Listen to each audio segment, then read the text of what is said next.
আল্লাহর নবী বলেন যারা মদ পান করবে, যারা নেশা করবে, এদের জন্য আমার আল্লাহ জান্নাতটা হারাম করে দিয়েছে। এরা জান্নাতে যাবে না, আল্লাহর জান্নাতে এদের জায়গা হবে না।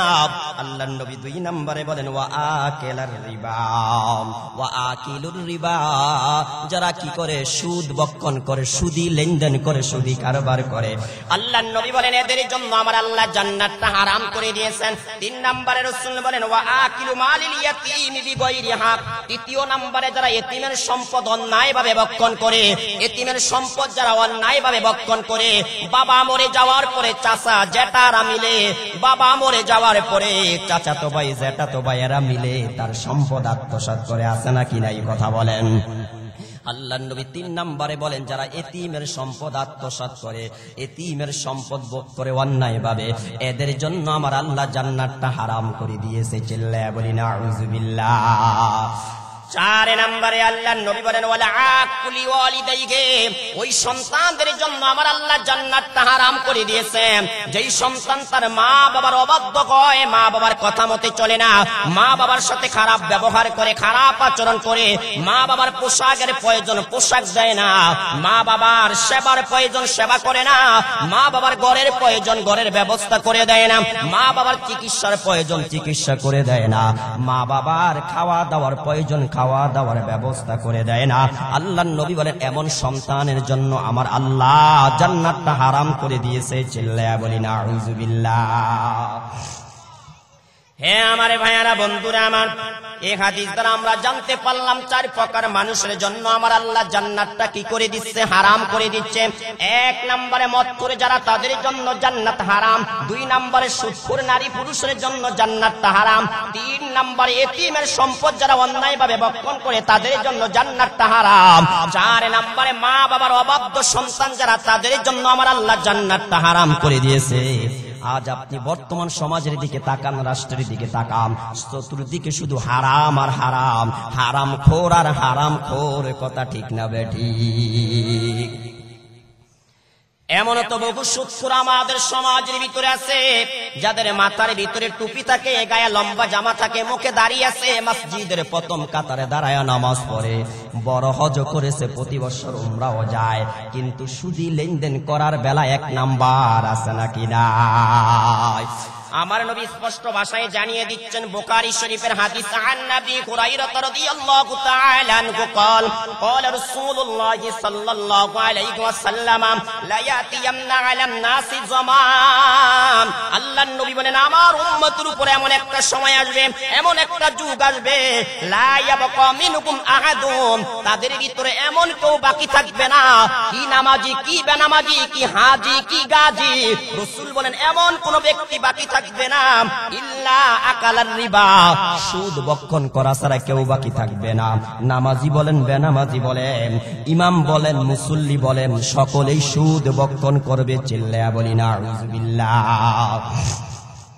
নবী তারপরে বলেন ফামান লাম ইয়াকুল আসাবাহু মিন গুবারিহি, যদি কেউ ডাইরেক্ট সুদ বক্ষণ নাও করে, সুদের ধুলাবালি হইল তার নাকের ভিতরে লাগবে, ঠিক না বেঠিক? হে আমার ভাইয়ারা, বন্ধুরা আমার, আপনি বর্তমান সমাজের দিকে তাকাইয়া দেখেন, প্রতিটা ঘরে ঘরে আজকে সুদি লেনদেন হচ্ছে। বিদেশ যাবে সেখানে সুদে টাকা আনে, ঠিক না ঠিক কথা বলেন? একটা ব্যবসা করবে সেখানে সুদের টাকা আনে, কথা বলেন না কেন ভাইয়ারা আমার? কৃষক কৃষি কাজ করবে সেখানে সুদে টাকা আনে। হে আমার ভাইয়ারা, বন্ধুরা আমার, মেয়েকে বিবাহ দিবে সেখানে সুদে টাকা আনে। মুসলমানের ঘরে ঘরে আজকে সুদি লেনদেন, সুদি কারবার। রাসূল বলেন আমার উম্মতের উপর এমন একটা সময় আসবে, যেই সময়ের ভিতরে আমার উম্মতের প্রতিটা মানুষই সুদ বক্ষণ করবে। নবী বলেন যদিও সে ডাইরেক্ট সুদ বক্ষণ না করে, সুদের ধুলাবালি কইল তার নাকের ভিতরে লাগবে। একটা উপমা দিলে আপনারা বুঝতে পারবেন ভাইয়ারা আমার। আপনাদের মসজিদের ইমাম সাহেব খুব ভালো মানুষ, অনেক সুন্দর তিলাওয়াত করেন, অনেক সুন্দর নামাজ পড়ান, অনেক সুন্দর ওয়াজ করে, হুজুর অনেক সুন্দর আমল করে, হুজুরের আখলাক অনেক ভালো, চরিত্র অনেক ভালো, আল্লাহওয়ালা মানুষ। এখন আপনি প্রতিদিন ভাবেন হুজুরকে কিভাবে একটু নাস্তা করানো যায়, হুজুরকে কিভাবে একবেলা আমার ঘরে এনে খানা খাওয়ানো যায়। হে আমার ভাইয়ারা, বন্ধুরা আমার, একদিন আসরের নামাজ পড়ার জন্য আপনি মসজিদে গেলেন। মসজিদে যাওয়ার পরে জামাত যখন শেষ হয়ে গেল, সালাম ফিরানোর পরে, মুনাজাত হওয়ার পরে ইমাম সাহেবকে সালাম দিয়ে বললেন, হুজুর চলেন আজকে আপনাকে নিয়ে এক কাপ চা পান করাবো, হুজুর চলেন আজকে আপনাকে সাথে নিয়ে একটা কফি পান করাবো, হুজুর চলেন আপনাকে সাথে নিয়ে আজকে একটু নাস্তা করাবো। হুজুর আপনার সাথে চলে গেল। ভাইয়ারা আমার, দোকানে যাওয়ার পরে আপনি নাস্তার অর্ডার দিলেন। নাস্তার অর্ডার দেওয়ার পরে কফি দিল, চা দিল, দধি দিল, অন্যান্য নাস্তা দিল। ইমাম সাহেব খাইলো, আপনিও খাইলেন। ইমাম সাহেব পান করলো, আপনিও পান করলেন। কিন্তু নাস্তা খাওয়ার পরে এবার আপনি আপনার পকেট থেকে বিলটা বের করে দিলেন। হ্যাঁ আমার ভাইয়ারা, বন্ধুরা আমার, আপনি যেই টাকা দিয়ে ইমাম সাহেবকে নাস্তা খাওয়ালেন, সেই টাকাটা হলো সুদের টাকা, সেই টাকাটা হলো ঘুষের টাকা। এবার আপনারা বলেন তো, সুদ করে টাকা, ঘুষ করে টাকা ইমাম সাহেবের পেটে গেছে কি যায় না ভাইয়ারা আমার? এই জন্য আল্লাহর নবী বলেছেন, লা ইয়াবকা, আমার উম্মতের ভিতরে এমন কেউ বাকি থাকবে না, এমন কেউ বাকি থাকবে না, এমন কেউ বাকি থাকবে না সুদ বক্ষণ করা ব্যতীত। রাসূল বলেন, ডাইরেক্ট যদি সুদ বক্ষণ নাও করে, সুদের দুলাবালি হইল তাদের নাকের ভিতরে পৌঁছবে, ঠিক না বেঠি? বাবাই সুদের কারবার না করলে কি হবে? ছেলে সুদের কারবার করে। ছেলে সুদের কারবার না করলে কি হবে? নাতি সুদের কারবার করে। স্বামী সুদের কারবার না করলে কি হবে? স্ত্রী সুদের কারবার করে, ঠিক না বেঠি? কথা বলেন। এই জন্য আল্লাহর নবী ভবিষ্যৎবাণী করে গেছেন, আমার উম্মতের উপর এমন একটা সময় আসবে, যেই সময়ের ভিতরে তারা সুদ বক্ষণ না করলেও সুদের দুলাবালি হইল তাদের নাকের ভিতরে লাগবে, ঠিক না বেঠি? কি বলেন আপনারা? বর্তমানে সুদের কারবার কম না বেশি? কথা বলেন না, কম না বেশি? সুদ খাওয়া হালাল না হারাম? একটু মুসলমানের আওয়াজ দিয়ে জবাব দেন না, সুদ খাওয়া হালাল নাকি হারাম? রাস্তায় কথা বলেন কেন? কি এখানে অপরাধী কেউ আসি নাকি? ভাইয়ারা আমার, বন্ধুরা আমার, আল্লাহর নবী অপর এক হাদিসের মধ্যে বলেছেন, عن نبي هريرة رضي الله تعالى عنه قال قال رسول الله صلى الله عليه وسلم لا يأتين على الناس زمان لا يبالي المرء بما أخذ المال من الحلال أم من الحرام।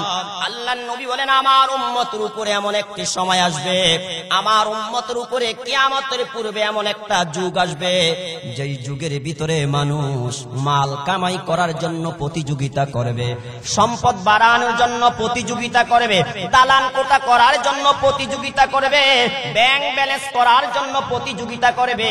রাসূল বলেন, কিন্তু সে পরোয়া করবে না সে যে টাকা ইনকাম করতেছে সেটা কি হালাল ভাবে করতেছে নাকি হারাম ভাবে করতেছে।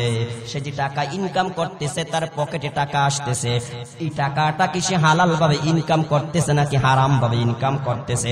আল্লাহর নবী বলেন, সেটা সে পরোয়া করবে না, এটা সে কখনো ভাববে না, কখনো চিন্তা করবে না। তার উদ্দেশ্য শুধু হলো টাকা দরকার, টাকা দরকার, টাকা হইলেই চলে, টাকাই আমার দরকার, আমাকে ব্যাংক ব্যালেন্স করতে হবে, দালান কোটা করতে হবে, জায়গা জমি ক্রয় করতে হবে, এটাই তার উদ্দেশ্য। কিন্তু টাকাটা কিভাবে আসতেছে সেটা সে কোনোদিন পরোয়া করবে না।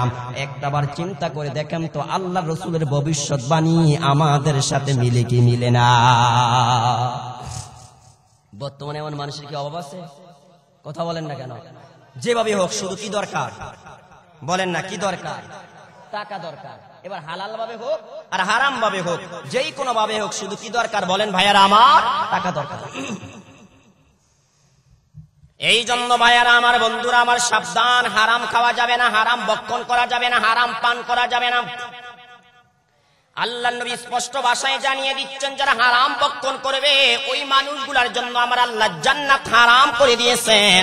আল্লাহর নবী বলেছেন, লা ইয়াদখুলুল জান্নাতা জাসাদুন গুদিয়া বিল হারাম।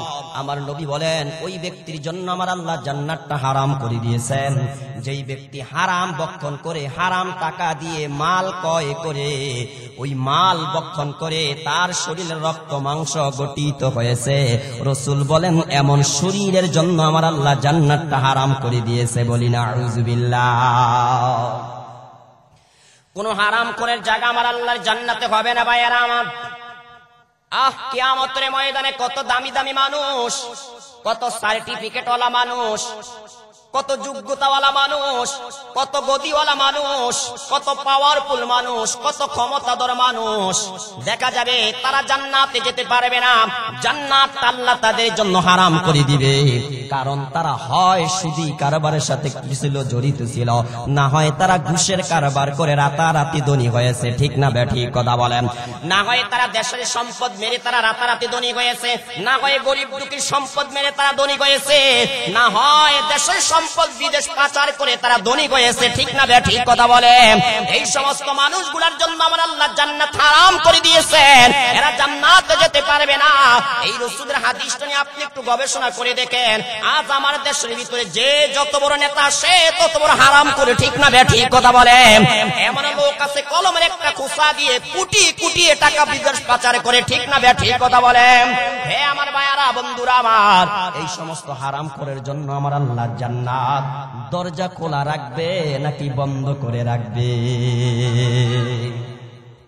আল্লাহর জান্নাত পবিত্র জায়গা না অপবিত্র জায়গা? একটু আওয়াজ দিয়া বলেন। আল্লাহর জান্নাত হলো পবিত্র জায়গা, ওই পবিত্র জায়গার ভিতরে কোনো অপবিত্র মানুষের জায়গা হবে না। কথা ঠিক না বেঠিক? হে আমার ভাইয়ারা, বন্ধুরা আমার, আজ দেশের ভিতরে আপনারা দেখেন দিন দিন জুলুম বেড়েই চলছে, দিন দিন জুলুম বেড়েই চলছে, দিন দিন জুলুম আমাদের দেশের ভিতরে বেড়েই চলছে। ঠিক না বেঠিক কথা বলেন? হে আমার ভাইয়ারা, বন্ধুরা আমার, কিন্তু দুঃখ লাগে তখনই এই দেশের ভিতরে একদল মানুষ এখন টার্গেট করে নিচ্ছে ওলামায়ে কেরামদেরকে। ঠিক না বেঠিক কথা বলেন? আলেমদেরকে সত্য বলতে দিবে না, আলেমদেরকে হক কথা বলতে দিবে না, আলেমদেরকে মানুষদেরকে আল্লাহর পথে ডাকার জন্য সুযোগ দিবে না। হে আমার ভাইয়ারা, বন্ধুরা আমার, কষ্ট লাগে। এই দেশের ভিতরে যাত্রা হলে অনুমতি লাগে না, গান বাদ্যের ব্যবস্থা হলে অনুমতি লাগে না। এই দেশের ভিতরে আউল পাউল বাউলেরা গানের ব্যবস্থা করে, সেখানে অনুমতি লাগে না। এই দেশের ভিতরে হিন্দু ভাইয়েরা তাদের পূজা মণ্ডপে কি করে নাচ গান করে, সেখানে অনুমতি লাগে না। খ্রিস্টানরা তাদের অনুষ্ঠান পালন করলে অনুমতি লাগে না। শুধুমাত্র মুসলমানের দেশের ভিতরে মুসলমান তার কোরআনের কথা বলবে, সেখানে অনুমতি লাগে। ঠিক না ঠিক কথা বলেন? হে আমার ভাইয়ারা, বন্ধুরা আমার, এদের উদ্দেশ্য ভালো না, এদের উদ্দেশ্য ভালো না, এরা কিন্তু উদ্দেশ্য হলো খারাপ, এদের উদ্দেশ্য হলো খারাপ। এদের হুজুরদের উদ্দেশ্য নয়, এদের উদ্দেশ্য হলো কোরআনকে জমিন থেকে মিটাইয়া দেওয়া। ঠিক না বেঠিক? হে আমার ভাইয়ারা, বন্ধুরা আমার, এই জন্য আমাদেরকে সচেতন হইতে হবে, আমাদেরকে সচেতন হইতে হবে, আমাদেরকে সতর্ক থাকতে হবে যে যেই দলই করে, যেই দলই করুক না কেন, আমাদের কোরআনের উপর আঘাত আসলে আমরা তাকে ছাড় দিব না। ঠিক না বেঠিক? এই কোরআন শুধু আমার জন্য নয়, এই কোরআন শুধু আপনার জন্য নয়, তামাম দুনিয়ার সমস্ত মানুষের জন্য এই কোরআন। ঠিক না বেঠিক কথা বলেন? আমার আল্লাহ বলেছেন হুদাল লিন্নাস। এই কোরআন শুধুমাত্র মুসলমানদের জন্য নয়, এই কোরআন শুধুমাত্র ইমানদারদের জন্য নয়, এই কোরআন শুধু আমাদের জন্য নয়, এই কোরআন শুধু দাড়ি টুপিওয়ালাদের জন্য নয়, এই কোরআন শুধুমাত্র মসজিদের ইমাম খতিব মুয়াজ্জিনদের জন্য নয়, এই কোরআন শুধু মাদ্রাসাওয়ালাদের জন্য নয়। আল্লাহ বলেন তামাম দুনিয়াতে যত মানুষ রয়েছে সমস্ত মানুষের জন্য আমি আল্লাহ কোরআন নাজিল করেছি। ঠিক না বেঠিক কথা বলেন? এই কোরআনের ভিতরে সকলের জন্য হেদায়েত আছে নাকি নাই ভাইয়ারা আমার? এই জন্য ভাইয়ারা আমার, বন্ধুরা আমার, আমরা যারা মুসলমান দাবি করি আমাদেরকে ইসলামী রাজনীতি করতে হবে, কোরআনের রাজনীতি করতে হবে। ছোট্ট একটা কথা মনে রাখেন ভাইয়ারা আমার, এই দেশে যদি ইসলাম প্রতিষ্ঠিত হয়, এই দেশে যদি ওলামায়ে কেরাম যদি ক্ষমতায় যায়, কথায় ধরে নেন ভাইয়ারা আমার, এই দেশে বৃহত্তম একটা দলের নাম হলো চরমনাই। ঠিক না বেঠিক কথা বলেন? ইসলামী আন্দোলন যারা করে এদের মিশন হলো, এদের উদ্দেশ্য হলো এই দেশের ভিতরে আল্লাহর কোরআন প্রতিষ্ঠিত করা, কোরআন দিয়ে এই দেশ পরিচালনা করা, কোরআন দিয়ে এই দেশের সংশোধন চলবে, সংসদ ভবন চলবে, কোরআন দিয়ে এই দেশের ভিতরে বিচার হবে। ঠিক না বেঠিক কথা বলেন? ওলামায়ে কেরাম যদি ক্ষমতায় যায়, ওলামায়ে কেরাম যদি সংসদে যায়, ওলামায়ে কেরাম যদি এই দেশের ভিতরে কোরআন দিয়ে কি করে দেশ পরিচালনা করে, তখন আর ওলামায়ে কেরামের হাতের ভিতরে হ্যান্ডকাপ লাগবে না। ঠিক না বেঠিক কথা বলেন? শাইখুল হাদিসদেরকে জেলখানায় বন্দী করে আর নির্যাতন করা হবে না। আমার দেশে চোর ডাকাত বদমাশ যারা, তারা থাকে জেলের বাহিরে, আর হক্কানি রব্বানি ওলামায়ে কেরাম যারা, তারা থাকে জেলের ভিতরে। কথা ঠিক না বেঠিক? তাই ভাইয়েরা আমার, বন্ধুরা আমার, আমাদের সকলকে কোরআনের রাজনীতি করতে হবে, কোরআনের পথে আসতে হবে। কোরআন দিয়ে যারা দেশ চালাইতে চায়, কোরআন দিয়ে যারা দেশ পরিচালনা করতে চায়, ওই সমস্ত মানুষগুলোর পক্ষ অবলম্বন করতে হবে। ঠিক না ঠিক কথা বলেন? এই দেশে যদি কোরআনের রাজ প্রতিষ্ঠিত হয়, প্রতিটা মানুষ ঘরের দরজা খুলে তারা ঘুমাইতে পারবে।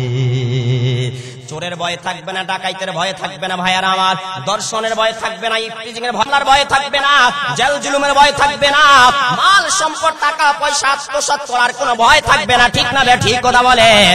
আল্লাহ আমাদের কেমন একটা কিতাব দিয়েছেন, যেই কিতাব চুরির পথে বাধা দেয়, যেই কিতাব ডাকাতির পথে বাধা দেয়, যেই কিতাব দুর্নীতির পথে বাধা দেয়, যেই কিতাব মানুষকে জিনা করতে নিষেধ করে, যেই কিতাব মানুষকে চুরি করতে নিষেধ করে, যেই কিতাব মানুষদেরকে ঘুষ খাইতে নিষেধ করে, যেই কিতাব ভাই ভাইয়ের সম্পদ মেরে খাইতে নিষেধ করে, যেই কিতাব ভাই বোনের সম্পদ মেরে খাইতে নিষেধ করে। ঠিক না ঠিক কথা বলেন? এমন একটা বিধান, এমন একটা সংবিধান, এমন একটা গাইডলাইন, এমন একটা কিতাব আল্লাহ পৃথিবীর আর কোন জাতিকে দেয় না। আপনারা কি বলেন, আল্লাহ কি অন্য কোন জাতিকে এমন একটা কিতাব দিছে? তাহলে ভাইয়েরা আমার, বন্ধুরা আমার, আমাদেরকে হারাম বর্জন করতে হবে, হারাম পথ আমাদেরকে পরিহার করতে হবে, হালাল পথে আমাদেরকে চলতে হবে, হালাল কাজ আমাদেরকে করতে হবে, হালাল বস্তু আমাদেরকে খাইতে হবে, হালাল বস্তু আমাদেরকে পান করতে হবে। আল্লাহ নবী স্পষ্ট ভাষায় জানিয়ে দিচ্ছেন, ক্বালা রাসূলুল্লাহ সাল্লাল্লাহু আলাইহি ওয়াসাল্লাম, মান নাকালা তাইয়্যিবা ওয়া আমিলা ফি সুন্নতি ওয়া আমিলান নাসু বাওয়াইকাহু দাখালাল জান্নাহ। আল্লাহ নবী বলেন, এক নম্বরে যারা হালাল ভক্ষণ করবে, হালাল জিনিস খাইবে, পবিত্র জিনিস যারা খাইবে, দুই নম্বরে যারা আমি নবীর সুন্নাত মোতাবেক আমল করবে, তিন নম্বরে যারা মানুষকে কষ্ট দেয় না, জনগণকে কষ্ট দেয় না, আল্লাহর নবী বলেন এরা মরতে দেরি, আল্লাহর জান্নাতে ঢুকতে দেরি হবে না। কয় কাজ করবে? তিন কাজ। কয় কাজ বলেন না? কয় কাজ? এক নম্বরে খাইবে হারাম না হালাল, অপবিত্র না পবিত্র। দুই নম্বরে আমল করবে কার তরিকায়? রসুলের তরিকায়। বলেন কার তরিকায়? সবাই বলেন না কার তরিকায়? সবাই বলেন না কার তরিকায়? তিন নম্বরে মানুষকে কষ্ট দিবে না, সরকার জনগণকে কষ্ট দিবে না, জনগণ সরকারকে কষ্ট দিবে না। হে আমার ভাইয়ারা, বন্ধুরা আমার, বর্তমান আপনি শেয়ার বাজারের দিকে তাকিয়ে দেখেন, আমাদের প্রতিদিনের নিত্য প্রয়োজনীয় বস্তুর দিকে আপনি তাকিয়ে দেখেন, কিছুদিন পর পর ওই সমস্ত সন্ত্রাসী ব্যবসায়ীরা মালকে সিন্ডিকেট করে জনগণের সাধ্যের বাহিরে তারা জনগণকে কষ্টের মধ্যে ফেলে দেয়। ঠিক না ঠিক কথা বলেন? ভাইয়ারা আমার, কষ্ট লাগে, দুঃখ লাগে। এই দেশের ভিতরে ওলামায়ে কেরাম একটা কথা স্বাধীনভাবে বলতে পারে না, সেখানে ওলামায়ে কেরামের মুখ চেপে ধরে, ওলামায়ে কেরামের সামনের থেকে মাইক টেনে নিয়ে যায়। অথচ কিছুদিন পর পর সিন্ডিকেট করে 50 টাকার পেঁয়াজকে 250 টাকা পর্যন্ত নিয়ে যায়। এদেরকে ধরার কেউ নাই, এদেরকে শাসন করার কেউ নাই, এদের হাত ধরার কেউ নাই, এদেরকে বিচারের আওতায় নেওয়ার কেউ নাই। ঠিক না ঠিক কথা বলেন?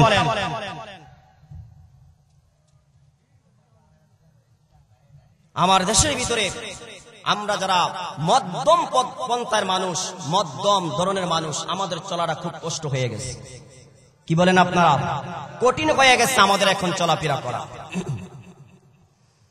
ভাইয়ারা আমার, বন্ধুরা আমার, আমি আমার মূল আলোচনা যাচ্ছি। আল্লাহর নবী স্পষ্ট ভাষায় জানিয়ে দিচ্ছেন, তোমরা সুদ ভক্ষণ করবে না। আমার আল্লাহ স্পষ্ট ভাষায় জানিয়ে দিচ্ছেন, যদি তোমরা মুমিন হয়ে থাকো, ঈমানদার হয়ে থাকো, যদি ঈমানের কালিমা তোমরা পাঠ করে থাকো, সাবধান সাবধান, তোমরা সুদ ভক্ষণ করিও না। কি ভক্ষণ করিও না? একটু আওয়াজ দিয়ে বলেন। হে আমার ভাইয়ারা, বন্ধুরা আমার, সুদ করে আমরা 3টা শাস্তি পাইলাম। এক নম্বরে যারা সুদ ভক্ষণ করবে তারা পাগল হয়ে হাসরের ময়দানে যাবে।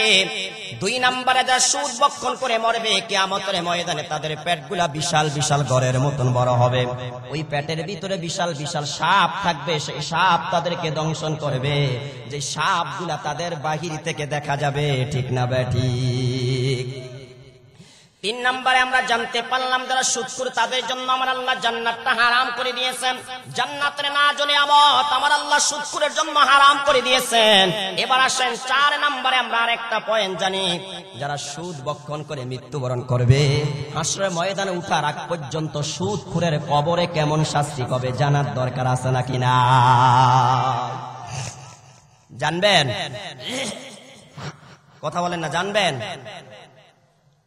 সুদখোর কবর থেকে উঠবে কিভাবে সেটা জানলাম। হাসরা ময়দানে তাদের পেটের অবস্থা কেমন হবে সেটা জানলাম। সুদখোর জান্নাতে যেতে পারবে না সেটা জানলাম। এবার মরার পর থেকে যে হাসরে ময়দানে উঠার আগ পর্যন্ত কোথায় থাকবে? কবরে। কথা বলেন না, কোথায় থাকবে? ভাইয়ারা আমার, বন্ধুরা আমার, সুদখোরের কবরের শাস্তি কেমন হবে?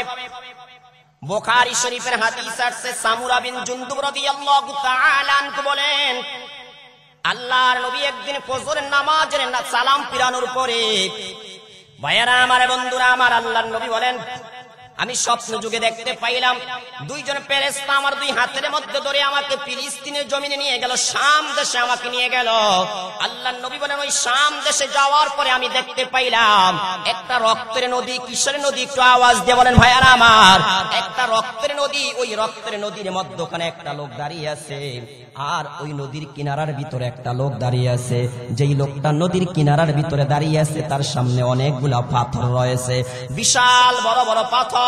ওই রক্তের নদীর মধ্যখানে যেই লোকটা দাঁড়িয়ে আছে, সে যখন নদীর তীরে আসতে চায়, নদীর একবারে কাছাকাছি চলে আসে, তীরের একবারে কাছাকাছি চলে আসে, সে কি করতে চায়? উপরে উঠতে চায়, নদীর তীরের ভিতরে আসতে চায়। আল্লাহর নবী বলেন, আমি দেখতে পাইলাম যেই মাত্র ওই নদীর মধ্যখানে লোকটা নদীর তীরে আসতে চায়, নদীর তীরে যেই লোকটা রয়েছে তার সামনে অনেকগুলা পাথর রয়েছে। তিনি একটা পাথর হাতের মধ্যে নিয়ে এত জোরে তার মুখের দিকে পাথর নিক্ষেপ করে, রাসূল বলেন, আগে যেই জায়গায় ছিল সেই জায়গায় চলে যায়। চিল্লায়া বলি নাউযুবিল্লাহ। হে আমার ভাইয়ারা, বন্ধুরা আমার, আল্লাহর নবী বলেন, আমি দেখতেছিলাম এমনই করতেছে তার সাথে।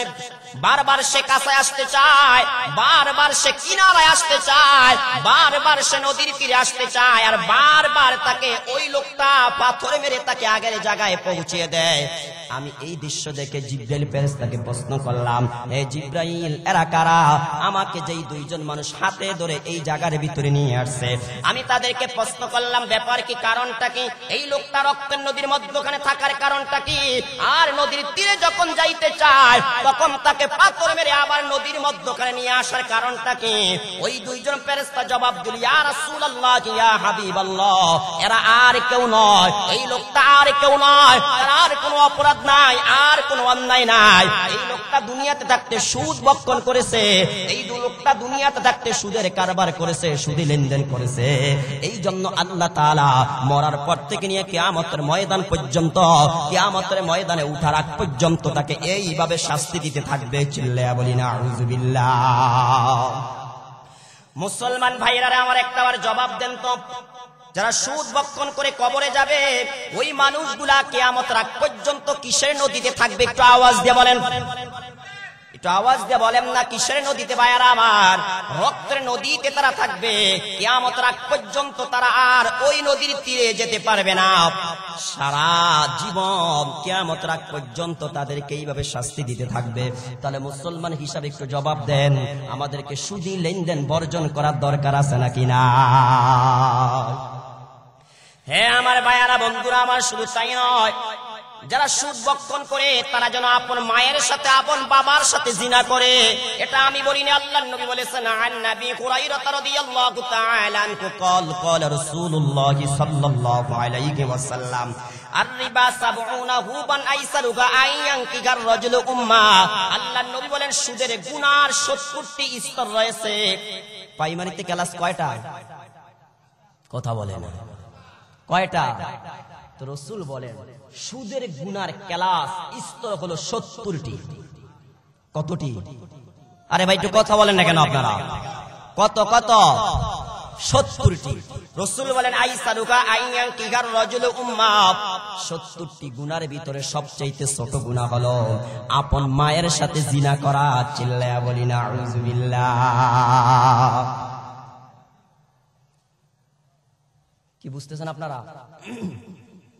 কি বুঝতেছেন বলেন আমাকে? হে আমার ভাইয়ারা, বন্ধুরা আমার, কোন ছেলে যদি সুদের কারবার করে সে যেন আপন মায়ের সাথে জিনা করে। কোন মেয়ে যদি সুদের কারবার করে সে যেন আপন বাবার সাথে জিনা করে।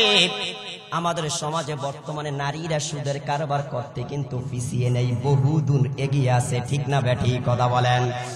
যেমন এভাবে ভাইয়েরা আমার পুরুষরা সুদি লেনদেন করে, তেমনি ভাবে নারীরাও সুদি লেনদেন করে। হে আমার পর্দার আড়ালের মা বোনেরা, একটাবার চিন্তা করে দেখেন, আপনার আপন বাবার সাথে, যেই বাবা আপনাকে জন্ম দিয়েছে, যেই বাবার রক্তের মাধ্যমে আপনি দুনিয়াতে আসলেন, ওই বাবার সাথে জিনা করলে যেমন গুনাহ হয়, ওই বাবার সাথে বিবাহ বসলে যেমন গুনাহ হয়। আল্লাহর নবী বলেন, কোন মেয়ে যদি সুদি লেনদেন করে, কোন মহিলা যদি সুদি লেনদেন করে, সে যেন আপন বাবাকে বিয়ে করলো, আপন বাবার সাথে জিনা করলো। কোন ছেলে যদি সুদি লেনদেন করে, সুদের কারবার করে, সুদের টাকা বক্ষণ করে, রাসূল বলেন সে যেন আপন মাকে জিনা করলো, আপন মাকে বিয়ে করলো। চিল্লায়া বলি না আউযুবিল্লাহ। হ্যাঁ আমার ভাইয়ারা বন্ধুরা আমার, শুধু তাই নয়, অপরে বর্ণনা আছে আব্দুল্লাহ রাদিয়াল্লাহু তাআলা আনহু বলেন, আল্লাহর নবী বলেছেন, দিরহামু রিবান ইয়াকুলুল রাজুলু ওয়া হুয়া ইয়ালামু আশাদ্দু মিন 36 জানিয়া। আল্লাহর নবী বলেন, কোন মুসলমান যদি জেনে শুনে সুদের 1 দিরহাম বক্ষণ করে, কয় দিরহাম, একটু আওয়াজ দিয়ে বলেন।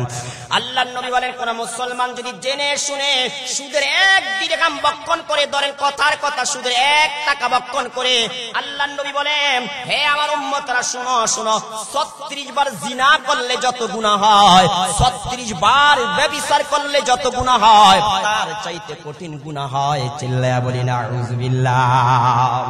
36 বার জিনা করলে যত পাপ হয়, 36 বার জিনা করলে যত গুনাহ হয়, রাসূল বলেন সুদের 1 টাকা বক্ষণ করলে তার চাইতে কঠিন গুনাহ হয়। চিল্লায়া বলি না আউযুবিল্লাহ। হে মুসলমান ভাইয়ারা আমার, একটাবার চিন্তা করে দেখেন তো, সুদ কত ভয়াবহ পাপ, সুদ কত ভয়াবহ গুনাহ। আমরা জানতে পারলাম সুদ খাওয়া মানে আপন মা বাবার সাথে জিনা করা। সুদ খাওয়া মানে হলো 36 বার জিনা করার চাইতে বড় গুনাহ। শুধু তাই নয়, অপর হাদিস আছে, ক্বালা রাসূলুল্লাহ সাল্লাল্লাহু আলাইহি ওয়াসাল্লাম, মা মিন কওমিন ইয়াযগারু ফীহিমুর রিবা ইল্লা উকিদু বিসসানা। রাসূল বলেন, যখন কোন দেশের ভিতরে, জাতির ভিতরে, আল্লাহর রাসূল বলেন, যখন রিবা ব্যাপক হয়ে যাবে, সুদ ব্যাপক হয়ে যাবে, সুদি লেনদেন ব্যাপক হয়ে যাবে, সব জায়গায়, সব কানে, সব ডিপার্টমেন্টে শুধু সুদ আর সুদ। আল্লাহর রাসূল বলেন, যখন কোন দেশের ভিতরে, কোন জাতির ভিতরে, কোন গ্রামের ভিতরে সুদ ব্যাপক হয়ে যাবে, আল্লাহ পাক তখন তাদের উপরে দুর্ভিক্ষ চাপায়া দিবে। চিল্লায়া বলি না আউযুবিল্লাহ। ও মুসলমান ভাইয়ারা আমার, কথাগুলো মনোযোগ দিয়ে শুনেন। কেন আমাদের উপরে দুর্ভিক্ষ আসে, কেন আমাদের উপরে বিপদ আসে, কেন আমাদের ভিতরে অভাব অনটন দেখা দেয়? আজ দেশের দিকে আপনি তাকাইয়া দেখেন, দেশের অর্থনৈতিক অবস্থার দিকে তাকাইয়া দেখেন। হে আমার ভাইয়ারা বন্ধুরা আমার, একের পরে এক বিপদ, একের পরে এক মুসিবত, একের পরে এক আযাব, একের পরে এক গজব। কিছুদিন পর পর ভূমিকম্প, ঠিক না ব্যাঠিক কথা বলেন? আল্লাহর নবী স্পষ্ট ভাষায় জানিয়ে দিচ্ছেন, যখন কোন জাতির ভিতরে সুদ ব্যাপক হয়ে যাবে, সুদি লেনদেন, সুদি কারবার যখন ব্যাপক হয়ে যাবে, আল্লাহর নবী বলেন, তখন তাদের উপরে দুর্ভিক্ষ নেমে আসবে। শুধু দুর্ভিক্ষ আর দুর্ভিক্ষ, অভাব আর অভাব। তাদের অভাব কোনোদিন দূর হবে না যেই পর্যন্ত তারা সুদি লেনদেন বর্জন না করবে। কথা ঠিক না ব্যাঠিক? আল্লাহর নবী শুধু এখানে বলে শেষ করে না, রাসূল তারপরে বলেন, ওয়ামা মিন কওমিন ইয়াযগারু ফীহিমুর রাশা ইল্লা উকিদু বিররবে। আল্লাহর নবী বলেন, যখন কোন জাতির ভিতরে ঘুষ ব্যাপক হয়ে যাবে। বর্তমান আমাদের সমাজের ভিতরে ঘুষ আছে নাকি না? একটু কথা বলেন না কেন, ঘুষ আছে নাকি না? হে আমার ভাইয়ারা বন্ধুরা আমার, নবী বলেন, যখন কোন জাতির ভিতরে, কোন গ্রামের ভিতরে, কোন সমাজের ভিতরে ঘুষ ব্যাপক হয়ে যাবে, যেই কোন কর্ম করতে গেলে এখন ঘুষ লাগে কি লাগে না ভাইয়ারা আমার? যাদেরকে আমার আপনার ট্যাক্সের টাকা দিয়ে আমার আপনার কর্ম করার জন্য, আমার আপনার উপকার করার জন্য, আমার আপনার কাগজ একটা চাইন দেওয়ার জন্য রাখা হয়েছে, ওই মানুষগুলোর কাছে গেলেও ঘুষ ছাড়া আমার আপনার কাগজের ভিতরে সাইন চলে না। ঠিক না ঠিক কথা বলে? আল্লাহর নবী বলেন, যখন কোন জাতির ভিতরে, কোন দেশের ভিতরে ঘুষ ব্যাপক হয়ে যাবে, তখন ওই জাতির পুরুষ যারা, তারা হয়ে যাবে কাপুরুষ। চিল্লায়া বলি না আউযুবিল্লাহ। তাদের ভিতরে সুপুরুষ থাকবে না, সবাই কি পুরুষ হয়ে যাবে? একটু আওয়াজ দিয়ে বলেন। সকলে কাপুরুষ হয়ে যাবে। তাদের ভিতরে তখন আর হক কথা বলার মতো লোক থাকবে না। তাদের ভিতরে তখন আর অন্যায়ের প্রতিবাদ করার মতো লোক থাকবে না। তাদের ভিতরে তখন আর জালিমের সামনে দাঁড়ায়া সত্য কথা বলার মতো লোক থাকবে না। ঠিক না ঠিক কথা বলেন? আল্লাহ নবী স্পষ্ট ভাষায় জানিয়ে দিচ্ছেন, আফজালুল জিহাদি কালিমাতু হাক্কিন ইনদা সুলতানিন জাইর। আল্লাহ রাসূল বলেন, সবচেয়ে শ্রেষ্ঠ জিহাদ হলো জালিম শাসকের সামনে দাঁড়ায়া সত্য সত্য কথা বলা, এটা হলো সবচাইতে বড় জিহাদ। চিল্লায়া বলি সুবহানাল্লাহ। মুসলমান ভাইয়েরা আমার, আপনি আজ আপনার সমাজের দিকে তাকিয়ে দেখেন, একটা লোকের দাড়ি রাখতো কিন্তু কম রাখে না, মাথায় টুপি দিত কিন্তু কম দেয় না, লম্বা জামা পরিধান করে 5 ওয়াক্ত নামাজ পড়ে, হজ করে, উমরা করে, তাসবিহ হাতে নিয়ে আল্লাহ তাআলার জিকির করে, রাসূলের প্রতি দুরূদ করে, দান সদকা দিত কম দেয় না, যাকাত প্রতি বছর হিসাব করে দেয়, কিন্তু এই লোকটা তার সমাজে দাঁড়ায়া হক কথা বলতে পারে না। একটা অন্যায় প্রকাশ্যে চলছে, সেখানে যে বাধা দিতে পারে না। একটা বিবাহ অনুষ্ঠানকে কেন্দ্র করে গায়ে হলুদের নামে হাজারো হাজারো অন্যায় হচ্ছে, সেখানে যে বাধা দিতে পারে না। গান বাদ্যের নামে মুসলমানের ঈমান আকীদা নষ্ট করতেছে, গান বাদ্যের দোল তবলার আওয়াজের কারণে মুসলমান নামাজ পড়তে পারে না, মসজিদে ইমাম সাহেব কোরআন তেলাওয়াত করতে পারে না, ঠিক না ভাই? ঠিক কথা বলেন। কিন্তু এখানে দাঁড়ায়া একটা কথা বলে প্রতিবাদ করার মতন শক্তি নাই। কেন? আমার দেশের ভিতরে ঘুষ খাইতে খাইতে প্রতিটা পুরুষ কাপুরুষ হয়ে গেছে, এই জন্য এখন অন্যায় দেখে বাধা দিতে পারে না। কথা ঠিক না বেঠি? ওলামায়ে কেরাম মাহফিলে হক কথা বলবে, সত্য কথা বলবে, জালিমের জুলুমের বিষয়ে জনগণকে সতর্ক করবে, পাপীদের পাপের ব্যাপারে জনগণকে সতর্ক করবে। ওলামায়ে কেরামদেরকে আয়েশা কানে কানে বলে, হুজুর এই বিষয়ে কথা বইলেন, ওই বিষয়ে বইলেন না। হুজুর এই বিষয়ে কথা বলা যাবে, ওই বিষয়ে কথা বলা যাবে না, ঠিক না ভাই? ঠিক কথা বলেন। আরে ভাই ভালোভাবে জেনে রাখেন, আপনারা ঘুষ খাইতে খাইতে, সুদ খাইতে খাইতে আপনাদের কলিজার ভিতরে এখন হলো দুনিয়ার জালিমদের ভয়, রেড আর্মি পুলিশের ভয়। ওলামায়ে কেরাম ঘুষ খায় না, সুদ খায় না, এই জন্য তাদের অন্তরে কারো প্রতি ভয় নাই। তাদের অন্তরে ভয় শুধু একজন, তিনি কে? আল্লাহ ব্যতীত তাদের অন্তরে আর কারো ভয় শুধু তারা ভয় করে কয়জনকে? একটু আওয়াজ দিয়ে বলেন। এই জন্য তারা যখনই সুযোগ পায় তখনই হক কথা বলে, তখনই সত্য কথা বলে, তখনই ন্যায়ের পক্ষে কথা বলে, অন্যায়ের বিরুদ্ধে কথা বলে। কেন? তারা তো ঘুষ খায় না। কথা বলেন না কেন? কয়জন হুজুর ঘুষ খায়? কয়জন আলেম ঘুষ খায়? কথা বলেন না কেন? হ্যাঁ, খায় না। তো ভাইয়ারা আমার, রাসূল বলেন যখন কোন দেশের ভিতরে, কোন জাতির ভিতরে ঘুষ ব্যাপক হয়ে যাবে, তখন ওই জাতির পুরুষগুলা সুপুরুষ থাকবে না কুপুরুষে পরিণত হবে? বলেন বলেন, কি হবে? এরা কাপুরুষ হয়ে যাবে। কি হয়ে যাবে বলেন? আওয়াজ দিয়ে বলেন। কাপুরুষ হয়ে যাবে। তাহলে বলেন, কথা বলেন না কেন? ঘুষ খাবো, সুদ খাবো? কথা বলেন, ঘুষ খাবো, সুদ না ছাড়বো? আর যারা অতীতে খেয়ে ফেলছি, এটার জন্য আল্লাহর কাছে কি চাই? বলেন না, বলেন না, কি চাই? ক্ষমা চাই। ভাইয়ারা আমার, বন্ধুরা আমার, শুধু তাই নয়, অপর হাদিস আসছে, ক্বালা রাসূলুল্লাহ সাল্লাল্লাহু তাআলা আলাইহি ওয়াসাল্লাম, ইদা যাহারা যিনা ওয়ার রিবা ফি ক্বরিয়াতিন ফাকাদ আহাল্লু বিআনফুসিহিম আযাবাল্লাহ। মুসলমান ভাইরা আমার, মনোযোগ দিয়ে হাদিসের অনুবাদটা শুনেন। আল্লাহর নবী বলেন, যখন কোন জাতির ভিতরে জিনা ব্যভিচার ব্যাপক হয়ে যাবে, প্রকাশ্যে জিনা চলবে, আল্লাহর নবী 2 নম্বরে বলেন, যখন কোন জাতির ভিতরে সুদ প্রকাশ্যে চলবে, তখন ওই জাতি যেন আল্লাহ তাআলার আযাব ও গজবকে তাদের উপর হালাল করে নেয়। নাউজুবিল্লাহ বলবেন না? মানে আল্লাহ আমাদের উপর আযাব দিতে চায় না, আল্লাহ আমাদের উপর বিপদ দিতে চায় না, আল্লাহ আমাদের উপর গজব দিতে চায় না, আল্লাহ আমাদেরকে শাস্তি দিতে চায় না, আল্লাহ আমাদেরকে দুর্ভিক্ষ দিতে চায় না। আমি আর আপনি জিনা করে, আমি আর আপনি পরকিয়া করে, আমি আর আপনি ঘুষের কারবার করে, সুদের কারবার করে আল্লাহকে বুঝাই যে আল্লাহ আপনি আমাদেরকে আযাব দেন, আল্লাহ আপনি আমাদেরকে গজব দেন, আল্লাহ আপনি আমাদেরকে ভূমিকম্প দেন, আল্লাহ আপনি আমাদেরকে দুর্ভিক্ষ দেন, আল্লাহ আপনি আমাদের ফসল বৃষ্টি দিয়ে ধ্বংস করে দেন। কেন? আমরা কি করি? জিনা করি। কেন? আমরা ঘুষ খাই। কথা বুঝে না মনে হয়? হ্যাঁ, বর্তমান সমাজের মধ্যে কি জিনা করে নাই? কথা কয় না কেন? নাই। ভাইয়ারা আমার, বন্ধুরা আমার, রাসূল স্পষ্ট ভাষায় জানিয়ে দিচ্ছেন, যখন কোন জাতির ভিতরে জিনা প্রকাশ্যে চলবে, যখন কোন জাতির ভিতরে সুদ প্রকাশ্যে চলবে, তখন তাদের উপরে আল্লাহ তাআলার আযাব একের পর এক আসতে থাকবে। আজ আপনি বর্তমান সমাজের অধিকাংশ মানুষের দিকে তাকিয়ে দেখেন, আজ আমাদের সমাজের অবস্থা হলো এমন, রাত্রে বেলায় যারা জিনা ব্যভিচার পরকিয়া করে অন্যজনের মহিলার বেডরুমের মধ্যে সময় দেয়, ওই মানুষগুলোই দিনের বেলা বিচারক সাজে। ঠিক না? ঠিক কথা বলেন। মিথ্যা কথা এগুলা।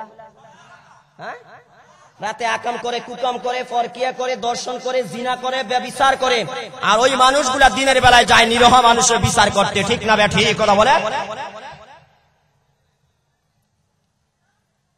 এটা রাসূল হাদিস স্পষ্ট ভাষা বলে গেছে। ওয়াকানা যাঈমুল কওমি আরজালাহুম ওয়াসাদাল কবিলাতা ফাসিকুহুম। রাসূল বলেন একটা কবিলা, একটা গোত্রের নেতা হবে, নেতৃত্ব দিবে, ওই গোত্রের সবচেয়ে বড় ফাসিক যে, সবচেয়ে বড় ফুজ্জার যে, সবচেয়ে বড় খারাপ যে। আর একটা দেশের নেতা হবে, একটা দেশের শাসক হবে, একটা দেশের এমপি হবে, মন্ত্রী হবে, সরকার হবে, তাদের ভিতরে সবচেয়ে খারাপ মানুষ যে, সবচেয়ে ইতর যে, সবচেয়ে বদমাশ যে, যার চরিত্র বলতে কিচ্ছু নাই, তার ভিতরে আদর্শ বলতে কিচ্ছু নাই, সবচেয়ে বড় দুর্নীতিবাজ যারা, সাদাবাজ যারা, টেন্ডারবাজ যারা, রাসূল বলেন এরা হবে জাতির নেতা, এরা হবে জাতির শাসক। ঠিক না ঠিক কথা বলেন? আমার রাসূল আজ থেকে ১৫০০ বছর আগে তার নবুয়তের ক্যামেরা দিয়া পুরা পৃথিবীটাকে কিভাবে ম্যাপ করে গেছেন, তিনি কিভাবে দেখে দেখে আমাদের যুগের কথাগুলো বলে গেছেন। শেষ যুগে উম্মতের অবস্থা কেমন হবে, উম্মতের নেতারা কেমন হবে, তাদের চরিত্র কেমন হবে, রাসূল সব কিছু বলে গেছেন। আজ আপনি মিলিয়ে দেখেন, আমার রাসূল যা বলছে তা সত্য। কি বলেন আপনারা, সত্য না মিথ্যা? হ্যাঁ, কথা বলেন না কেন, সত্য না মিথ্যা? হ্যাঁ, সত্য। ভাইয়েরা আমার, বন্ধুরা আমার, তাহলে বলেন তো আল্লাহর নবী সুদের ব্যাপারে কত ভয়াবহ কথা বলে গেছেন। মুসলমান হিসাবে আমাদেরকে সুদ বক্ষণ করা দরকার নাকি সারা দরকার? বলেন না, সুদ খাইবো না সুদ ছাড়বো? কথা বলেন, সুদ খাইবো না সুদ ছাড়বো? এখানে ছোট্ট একটা কথা মনে রাখেন, ইবনে মাজার হাদিস আসছে, রাসূল করিম সাল্লাল্লাহু আলাইহি ওয়াসাল্লাম বলেছেন, সুদখোর সুদে টাকা লাগায়া প্রথম যত বড় ধনী হোক না কেন, যতই দালান কোটা করুক না কেন, যতই ব্যাংক ব্যালেন্স করুক না কেন, রাসূল বলেন একদিন একদিন এই সম্পদ তার ধ্বংস হয়ে যাবে, হালাক হয়ে যাবে। চিল্লায়া বলি নাউযুবিল্লাহ। তার যুগে ধ্বংস না হোক, তার ছেলের যুগে হবে, ছেলের যুগে না হয় নাতির যুগে হবে, নাতির যুগে না হয় তার পরবর্তী প্রজন্ম যারা আছে তাদের যুগে হইলেও এই সম্পদ শেষ হয়ে যাবে, এই সম্পদ হালাক হয়ে যাবে, এই সম্পদ নিস্তেনাবুদ হয়ে যাবে। তাহলে সুদখোররা প্রথম দেখতে পায় সম্পদ কি করে, কথা বলেন না, বাড়ে। কিন্তু একদিন একদিন এই সম্পদ কি হবে, কমবে। এটা আল্লাহ তাআলা নিজে কোরআনের মধ্যে বলেছেন, ইয়ামহাকুল্লাহুর রিবা ওয়া ইউরবিস সাদাকাত। সুদি লেনদেনে সম্পদ যদিও দেখা যায় বাড়তেছে, আল্লাহ বলেন না, এটা কমে যায়। আর দান করলে যদিও দেখা যায় সম্পদ কমতেছে, আসলে সম্পদ কমে না, সম্পদ কি হয়, বাড়ে। যাকাত দিলে যদিও দেখা যায় সম্পদ কমে না, সম্পদ কমে না, বরং সম্পদ বাড়ে। সম্পদ কি করে একটু কথা বলেন, বাড়ে। তো ভাইয়ারা আমার, সুদ খাইবো না সুদ ছাড়বো? তো মুসলমানের আওয়াজ দিয়ে বলেন না, সুদ খাইবো নাকি সুদ ছাড়বো? মুসলমান ভাইয়েরা আমার, অতীব গুরুত্বপূর্ণ একটা হাদিস শুনেন। আল্লাহর নবী স্পষ্ট ভাষায় জানিয়ে দিচ্ছেন, আমার উম্মত যখন 5টা অপরাধ করবে, 5টা পাপ করবে, তখন আমার উম্মতের উপরে একের পর এক বিপদ আসতে থাকবে, মুসিবত আসতে থাকবে। বলেন তো পাপ কয়টা, একটু আওয়াজ দিয়ে বলেন। আল্লাহর নবী স্পষ্ট ভাষায় জানিয়ে দিচ্ছেন, আমার উম্মত যখন 5টা পাপ করবে তখন তাদের উপর আসমান থেকে পাথরের বৃষ্টি বর্ষণ হবে। আমার উম্মত যখন 5টি পাপ করবে তখন তাদের উপরে একের পর এক ভূমিকম্প আসতে থাকবে। রাসূল বলেন, আমার উম্মত যখন 5টি পাপ করবে তখন তাদের আকৃতি পরিবর্তন হয়ে যাবে। আল্লাহর নবী বলেন, যখন তারা 5টি পাপ করবে, রাসূল বলেন তখন তাদের ভিতরে কিছু মানুষ বানর হয়ে যাবে, কিছু মানুষ শুকুর হয়ে যাবে। রাসূল বলেন শুধু তাই নয়, আমার উম্মত যখন 5টি পাপ করবে, আল্লাহ তাআলা লূত নবীর অবাধ্য উম্মতকে যেইভাবে হালাক করে দিয়েছেন আসমান থেকে পাথরের বৃষ্টি দিয়ে, আমার উম্মতকে আল্লাহ সেইভাবে হালাক করে দিবে, ধ্বংস করে দিবে। আল্লাহর নবী বলেন শুধু তাই নয়, আদ জাতিকে আল্লাহ তাআলা যেইভাবে হাওয়া দিয়ে, ঘূর্ণিঝড় দিয়ে, বায়ু দিয়ে তাদেরকে হালাক করে দিচ্ছেন, আমার উম্মতকে আল্লাহ তাআলা সেইভাবে হালাক করে দিবে। একটু মুসলমানের আওয়াজ দিয়ে বলেন তো পাপ কয়টা?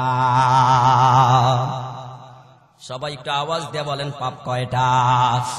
আল্লাহ নবী এক নম্বরে বলেন বিশুরবিহিমুল খামরা, আমার উম্মতরা যখন মদ পান করবে, আমার উম্মতরা যখন মদ পান করবে, হে মুসলমান ভাইয়ারা আমার, তিরমিজি এবং ইবনে মাজার বর্ণনা আছে, লা ইয়াশরাবান্না নাসুম মিন উম্মতি, আল্লাহ নবী বলেন আমার উম্মতরা মদ পান করবে, আমার উম্মতরা মদ পান করবে, ইউসাম্মুনাহা বিগাইরি ইসমিহা, তারা মদকে মদ নাম দিয়ে মদ পান করবে না, মদের ভিন্ন নাম দিয়ে তারা মদ পান করবে। এখন আর মানুষ মদকে মদ বলে না ভাইয়ারা আমার, এখন মদের নাম হলো ইয়াবা, মদের নাম হলো হিরোইন, কথা বলেন না কেন? মদের নাম হলো এখন গাঁজা, আরে কথা বলেন না আপনারা? মদের নাম হলো এখন ডাইল, কথা বলেন না কেন? মদের নাম হলো এখন বাবা। আমার রাসূল আজ থেকে ১৫০০ বছর আগে জানিয়ে গেছেন, ইউসাম্মুনাকা বিগাইরি ইসমিহা, মুসলমান শেষ যুগে মদ পান করবে, নাম দিবে ভিন্ন নাম, কথা ঠিক না বেঠি? এটার ভিতর কি আছে? কথা বলেন না, কি আছে বলেন? এই পানিটা হালাল না হারাম? হ্যাঁ হালাল না? এখন এই বোতর ভিতরে, শিশুর ভিতরে দিয়ে এখন মদ ঢুকায়া যদি উপরে দিয়ে নাম দিয়ে দেয় ইসলামী মদ, হালাল হবে? কথা বলেন, হালাল হবে কেন? নাম না দিছি ইসলামী মদ। হ্যাঁ, নামের সাথে আর কাজের সাথে কি মিল আছে? হ্যাঁ, ভিতরে হারাম ঢুকায়া উপরে দিয়া নাম যতই চেঞ্জ করে, এটা কি হালাল হবে? আমাদের দেশে এখন আর সুদ বলে না, এখন বলে কি ইন্টারেস্ট। এখন আর ঘুষ বলে না, এখন বলে বকশিস। কথা বলেন না কেন? নাম পরিবর্তন করলেই কি হারাম হালাল হয়ে যায়? ভিন্ন নাম দিয়ে মদ পান করলেই কি মদ হালাল হয়ে যাবে? ভাইয়ারা আমার, বন্ধুরা আমার, আল্লাহর নবী বলেন এক নম্বরে যখন আমার উম্মতরা মদ পান করবে, ২ নম্বরে রাসূল বলেন ওয়ালুবসিহিমুল হারির, আমার উম্মত যখন রেশমের পোশাক পরিধান করবে। আল্লাহ নবী ৩ নম্বরে বলেন ওয়াইত্তিখাযিহিমুল কায়নাত, আমার উম্মত যখন গান বাদ্যকে আপন করে নিবে, কোরআন তিলাওয়াতকে মুসলমান বর্জন করবে। বলেন তো বর্তমানে এটা হচ্ছে কি হচ্ছে না ভাইয়ারা আমার? মুসলমানের ঘরে আগে কোরআন তিলাওয়াতের আওয়াজ শোনা যাইত, এখন মুসলমানের ঘরের ভিতরে গান বাদ্যের আওয়াজ শোনা যায়। মুসলমানের হাতের ভিতরে এখন গান বাদ্যের হাতিয়ার। আল্লাহর নবী বলেন ওয়াইত্তিখাযিহিমুল কায়নাত, আমার উম্মত যখন গান বাদ্য শুনবে, নায়ক নায়িকাদেরকে কয় করবে, নায়ক নায়িকাদেরকে বাড়া করে এনে যখন তারা গান শুনবে, যাত্রা গানের ব্যবস্থা করবে, ওই আউল পাউল বাউলদেরকে বাড়া করে এনে এক পাশে নারী আর এক পাশে পুরুষ দাঁড়ায়া তারা গান গায়। আর আমাদের মতন কিছু নামাজি মানুষ সামনে বয়া বয়া মজা ভোগ করে, ঠিক না বেঠি? নাই? কথা বলেন না কেন? গান শোনা হালাল না হারাম? একটু মুসলমানের আওয়াজ দিয়ে বলেন না, গান শোনা হালাল না হারাম? বুখারী শরীফের হাদিস আছে, আল্লাহর নবী স্পষ্ট ভাষায় জানিয়ে দিচ্ছেন, শেষ যুগে আমার উম্মতরা মদ পান করাকে হালাল মনে করবে, শেষ যুগে আমার উম্মতের কিছু উম্মত গান বাদ্যকে হালাল মনে করবে, শেষ যুগে আমার কিছু উম্মত তারা জিনা ব্যভিচার করাকে হালাল মনে করবে।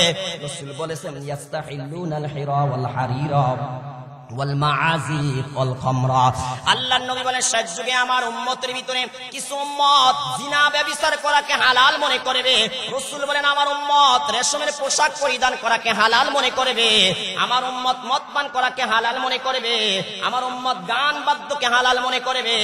ও আমার ভাইয়ারা, বন্ধুরা আমার, একটু মুসলমানের আওয়াজ দিয়ে জবাব দিবেন, গান বাদ্যর আয়োজন করা হালাল নাকি হারাম? গান শোনা হালাল নাকি হারাম? গান গাওয়া হালাল নাকি হারাম? মুসলমান হয়ে তার সন্তানকে ৫,০০০ টাকা দিয়ে গান শিক্ষা দেওয়া হালাল নাকি হারাম? এমনও তো কিছু মুসলমান আছে ৫০০ টাকা খরচ করে প্রতি মাসে তার সন্তানকে কোরআন শিক্ষা দিতে পারে না, কিন্তু লক্ষ লক্ষ টাকা খরচ করে গানের ট্রেনিং দেয়, ঠিক না বেঠি? আছে নাকি নাই? কথা বলেন না কেন? আছে নাকি নাই? হে আমার ভাইয়ারা, বন্ধুরা আমার, তাহলে স্পষ্ট বক্তব্য আল্লাহ বলে দিয়েছেন, রাসূল বলে দিয়েছেন, ওয়ামিনান নাসি মান ইয়াশতারি লাহওয়াল হাদিসি লিউদিল্লা আন সাবিলিল্লাহ। আল্লাহ তাআলা সূরাতুল লুকমানের মধ্যে জানিয়ে দিচ্ছেন, আমার রাসূল তার অগণিত হাদিসের মাধ্যমে জানিয়ে দিচ্ছেন, গান বাদ্য শোনা হালাল নাকি হারাম। ও মুসলমান ভাইয়ারা আমার, আজকের থেকে আমরা এই প্রতিজ্ঞা করি, আজকের থেকে আর গান শুনবো না। শুনতেই যদি হয় কোরআন তিলাওয়াত শুনবো, শুনতেই যদি হয় উলামায়ে কেরামের ওয়াজ শুনবো, ঠিক না বেঠিক? কথা বলেন। হে আমার ভাইয়ারা, বন্ধুরা মুসলমান কখনো গান শুনতে পারে না। আবু দাউদ শরীফের হাদিসের ভিতরে আছে, নাফে রাহমাতুল্লাহি আলাইহি বলেন, আমি একদিন আব্দুল্লাহ ইবনে ওমরের সাথে একদিকে যাচ্ছিলাম, যেই মাত্র আমি তার সাথে রওনা করলাম, হঠাৎ করে তার কানের ভিতরে গানের আওয়াজ আসলো। আসার পরে তিনি কি করলেন, দুইটা আঙ্গুল কানের মধ্যে প্রবেশ করায়া তিনি রাস্তার এক পাশে চলে গেলেন। কিছুক্ষণ পরে তিনি আমাকে বলেন, হে নাফে, এখন আর গানের আওয়াজ শোনা যায় কিনা? আমি বললাম, না না, এখন আর গানের আওয়াজ শোনা যায় না। তখন তিনি কিনার কান থেকে আঙ্গুল দুটা বের করে ফেললেন। এবার ওই নাফে তার ছাত্র শিক্ষককে প্রশ্ন করে, হুজুর ব্যাপার কি, কারণটা কি, আপনি কেন এমন করলেন? আব্দুল্লাহ বিন ওমর ডাক দিয়া বলে, ও নাফে শোনো, আমি একদিন আল্লাহ রসুলের সঙ্গে হাঁটতেছিলাম, এমনই সময় রসুলের কর্ণ কুকুরের মধ্যে গানের আওয়াজ ভেসে আসলো। গানের আওয়াজ আসলো, আল্লাহ নবীর সাথে সাথে গানের আওয়াজ পাওয়ার সাথে সাথে রসুল তার দুইটা আঙ্গুল মুবারক দুই কানের ভিতরে ঢুকিয়ে দিলেন। আর আল্লাহ রসুল যেই জায়গায় ছিলেন সেই জায়গা থেকে একটু পাশে চলে গেলেন। যেই মাত্র রসুল পাশে চলে গেলেন, কিছুক্ষণ যাওয়ার পরে রসুল আমাকে প্রশ্ন করে, ও আব্দুল্লাহ ইবনে ওমর, এখন আর গানের আওয়াজ শোনা যায় কিনা? আমি বললাম, ইয়া রাসূলুল্লাহ, ইয়া হাবিবাল্লাহ, এখন আর গানের আওয়াজ শোনা যায় না। আল্লাহর নবী তখন কি করলেন, কান থেকে আঙ্গুলটা বের করে ফেললেন। ওই আব্দুল্লাহ ইবনে ওমর বলেন, আল্লাহর নবী গান শোনার পরে কানের ভিতরে আঙ্গুল দিল, গান শোনার জন্য না না শোনার জন্য? মুসলমান ভাইয়েরা আমার, যেই নবী গান শোনার পরে কানে আঙ্গুল দিছে যাতে নবীর কানের ভিতরে গানের আওয়াজ না যায়, সেই নবীর উম্মত হয়ে কিভাবে আজকে যুবক আর যুবতীরা হেডফোন লাগাইয়া কানের ভিতরে গান ঢুকায়, ঠিক না ঠিক কথা বলেন? মুসলমান কখনো গান শুনতে পারে না, মুসলমান তো কোরআন তিলাওয়াত শুনবে, ঠিক না ঠিক কথা বলেন? গান শুনলে অন্তরের ভিতরে নেপাকি তৈরি হয়, আর কোরআন তেলাওয়াত শুনলে অন্তরের ভিতরে আল্লাহ রাসূলের ভালোবাসা তৈরি হয়, কথা ঠিক না ঠিক? ভাইয়ারা আমার, বন্ধুরা আমার, তাহলে বলেন তো গান শোনা হালাল নাকি হারাম? আরো জোরে আওয়াজ দিয়ে বলেন, গান শোনা হালাল নাকি হারাম? আল্লাহর নবী বলেন, আমার উম্মত যখন 5টা পাপ করবে তখন আমার উম্মতের উপরে একের পর এক বিপদ আসবে। 1 নম্বরে উম্মত যখন মদ পান করবে, 2 নম্বরে উম্মত যখন রেশমের পোশাক পরিধান করবে, 3 নম্বরে উম্মত যখন গায়ক গায়িকা নায়ক নায়িকাদের গান বাদ্য কি করবে, গ্রহণ করবে। রাসূল বলেন, তখন তাদের উপরে একের পর এক বিপদ মুসিবত আসতে থাকবে। 4 নম্বরে আল্লাহর নবী বলেন, ওয়া আকলিকুমুর রিবা, আমার উম্মত যখন সুদ ভক্ষণ করবে তখন তাদের উপরে একের পর এক বিপদ মুসিবত আসতে থাকবে। 5 নম্বরে আল্লাহ রাসূল বলেন, ওয়া কাতিয়াতির রহিম, আমার উম্মত যখন আত্মীয়তার সম্পর্ক ছিন্ন করবে, আত্মীয় স্বজনের সাথে যখন ভালো ব্যবহার করবে না, আত্মীয় স্বজনের সাথে যখন যোগাযোগ মেনটেন করবে না, আল্লাহ রাসূল বলেন, এই 5টা পাপ যখন আমার উম্মত করবে একের পরে এক তাদের উপর বিপদ মুসিবত আসমান থেকে আসতেই থাকবে। চিল্লায়া বলি না আউযুবিল্লাহ। পাপ কয়টা? কথা বলে না, পাপ কয়টা? বলেন বলেন, কয়টা? বলেন কয়টা? 1 নম্বরে মদ পান করবে যখন, 2 নম্বরে রেশমের পোশাক পরবে যখন, 3 নম্বরে গান বাদ্য গ্রহণ করবে যখন, 4 নম্বরে সুদ ভক্ষণ করবে যখন, 5 নম্বরে কি করবে, আত্মীয়তার সম্পর্ক ছিন্ন করবে যখন, তখন আল্লাহ তাআলা আকাশ থেকে একের পর এক বিপদ মুসিবত আযাব গজব দিতেই থাকবে। একটু মুসলমানের আওয়াজ দিয়ে বলবেন, বর্তমান সময়ে আমাদের ভিতরে পাপগুলো আছে নাকি নাই?